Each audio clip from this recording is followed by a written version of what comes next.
बिस्मिल्लाहिर्रहमानिर्रहीम अस्सलामु अलैकुम रहमतुल्लाह।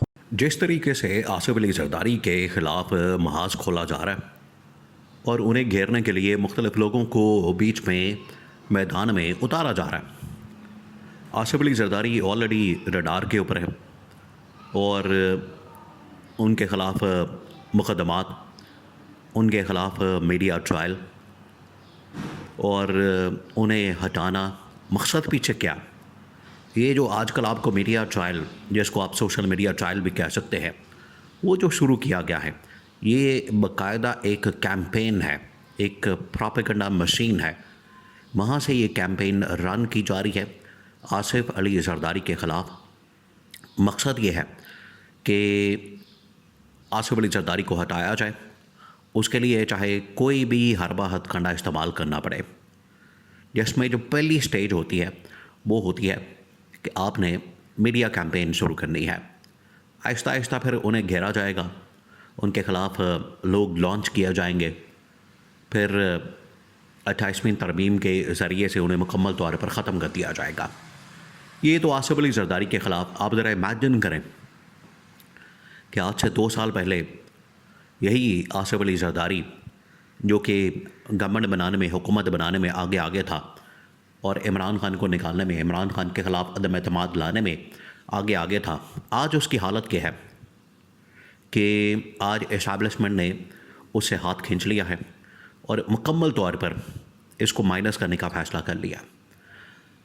अब ज़ाहिरी बात है, जब किसी के ख़िलाफ़ इस तरह से महाज खुलेगा, अब ये मुकम्मल तौर पर एस्टैब्लिशमेंट और नून लीग एक पेज के ऊपर आ चुके हैं। उन्हें अंदाज़ा हो चुका है, उन्हें आइडिया है कि हमने किस तरीके से आसिफ अली जरदारी को निकालना है। तो जब ये स्टेज आ गई है कि आसिफ अली जरदारी के ख़िलाफ़ पूरा महाज खोल दिया गया है, तो ज़ाहिरी बात है फिर आसिफ अली जरदारी भी रिएक्शन देगा, रिएक्ट करेगा, रद्द अमल उसका आएगा। अब आसिफ अली जरदारी ने ना सिर्फ हुकूमत बल्कि इस्टेब्लिशमेंट के ख़िलाफ़ महाज खोल दिया है और उसकी अहम तरीन मालूमात ना सिर्फ इस वक्त गवर्नमेंट के पास मौजूद है बल्कि इस्टेब्लिशमेंट के पास मौजूद है।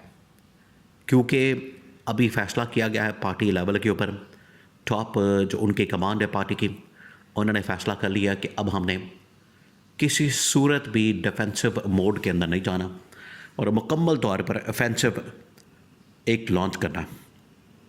बड़ा तगड़ा किस्म का हमला हमने लॉन्च करना है और कोई भी हमारे ऊपर हमला होगा, अटैक होगा, उसका हमने जवाब देना है।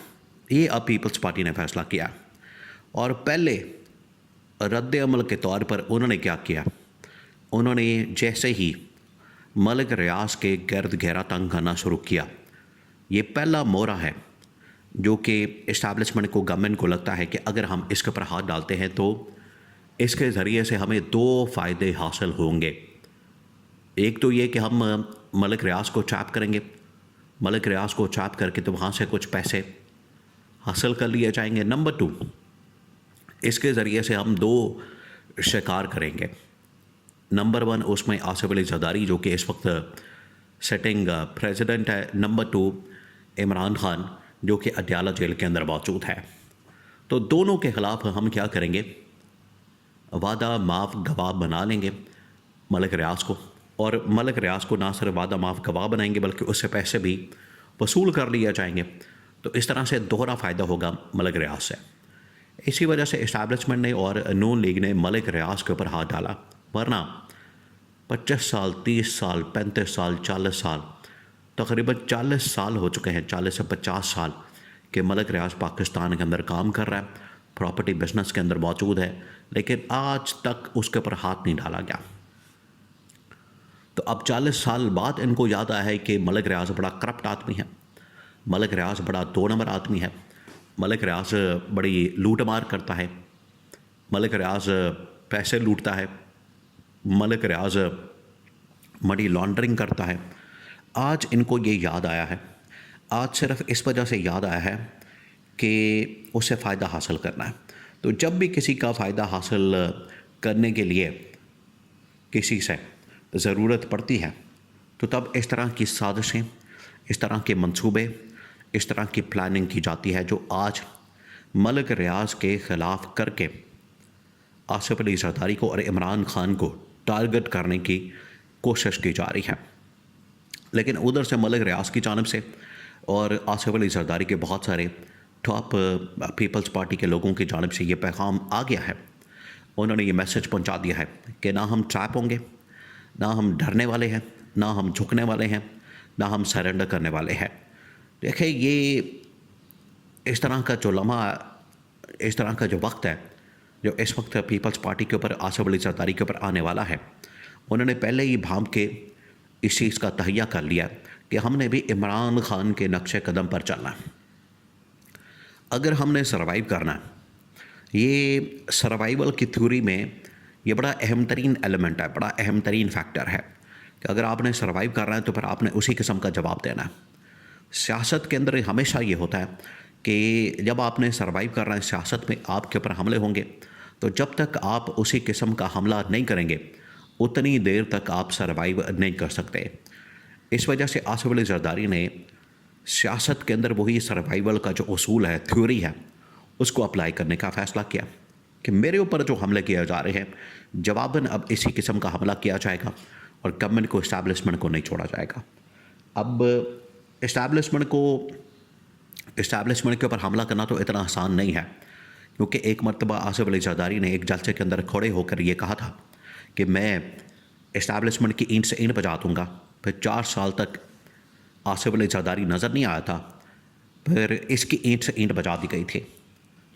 तो आसिफ अली जरदारी को पता है कि डायरेक्ट इस्टेब्लिशमेंट के ऊपर अटैक करना, हमला करना, यह बड़ा मुश्किल काम है।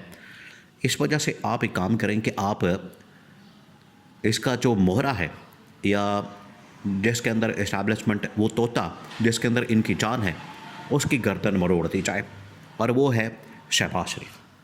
इस वजह से आसिफ अली जरदारी ने शहबाज शरीफ को निशाने पर रख लिया और शहबाज शरीफ के ख़िलाफ़ पीपल्स पार्टी की जो टॉप कमान है, इसके अलावा मलिक रियाज और बड़े अहम तरीन जो आसिफ अली जरदारी के दोस्त हैं, जिसमें मोहसिन नकवी भी शामिल है, उनको लॉन्च करने का फ़ैसला किया गया और उन्हें कहा कि आप शहबाज शरीफ के ऊपर हमला करते हैं, शहबाज शरीफ को अटैक करें और बताएं कि शहबाज शरीफ की औकात क्या है, शहबाज शरीफ किस तरीके से जाली मैंडेट के साथ, चोरी शुदा मैंडेट के साथ, और ये जो केसेस और मुकदमात के अंदर NRO लेके यहाँ इस मकाम के ऊपर पहुँचा है, इस पोजीशन के ऊपर पहुँचा है, वज़ीर आज़म बना है।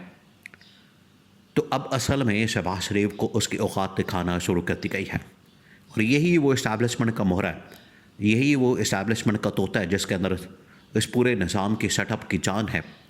इसको गर्दन से पकड़ने का फ़ैसला किया गया।